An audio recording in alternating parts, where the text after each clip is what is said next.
Hello everyone, మనం ఒక special laddu చేయబోతున్నాము. అదే కొబ్బరి రవ్వ లడ్డు. అది ఎలా చేసుకోవాలంటే 1 కప్ బొంబాయి రవ్వ తీసుకోవాలి, 2 కప్స్ కొబ్బరి పౌడర్ తీసుకోవాలండి. అవి రెండు మంచిగా మిక్స్ చేసుకోవాలి. ఇక్కడ పచ్చి కొబ్బరి తీసుకోవాలండి. అవి రెండు మిక్స్ చేసుకున్నాక మనం ఒక ప్యాన్ పెట్టి ప్యాన్లో గీ యాడ్ చేసి డ్రై ఫ్రూట్స్ అన్నీ త్వరగా వేయించుకోవాలి. ఏ డ్రై ఫ్రూట్స్ అయినా యాడ్ చేసుకోవచ్చు, మన విష్. డ్రై ఫ్రూట్స్ అన్నీ వేగాక అదే గీలో మనం సైడ్ పెట్టుకున్న కొబ్బరి రవ్వని తీసుకొని మంచిగా ఫ్రై చేసుకోవాలి. గోల్డెన్ బ్రౌన్ కలర్ వచ్చే వరకు ఫ్రై చేసుకోవాలి.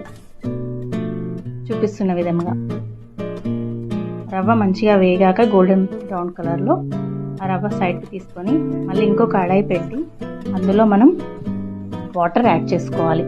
వాటర్లో తగినంత షుగర్ యాడ్ చేసుకోవాలి. 2 కప్ షుగర్ నేను యాడ్ చేస్తున్నాను. షుగర్ తీగ పాకం వచ్చే వరకు మనం కలుపుతూ ఉండాలి. మంచి పాకం రావాలంటే పాకం వస్తేనే లడ్డు బాగుంటుంది.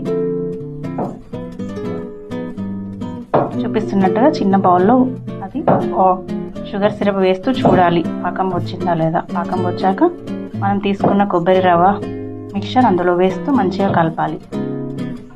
మనం పక్కన పెట్టుకున్న డ్రై ఫ్రూట్స్ కూడా యాడ్ చేసుకోవాలి. యాడ్ చేస్తూ మంచిగా కలపాలి. లాస్ట్కి కొద్దిగా ఇలాచీ పౌడర్ యాడ్ చేసుకోవాలి. తర్వాత వాటర్ రాసుకుంటూ హ్యాండ్కి లడ్డూలా ప్రిపేర్ చేసుకోవాలి. అంతే, కొబ్బరి రవ్వ లడ్డూలు రెడీ. టేస్ట్ చేసి చూడండి, ఎలా ఉందో చెప్పండి, ట్రై చేయండి. Thank you all.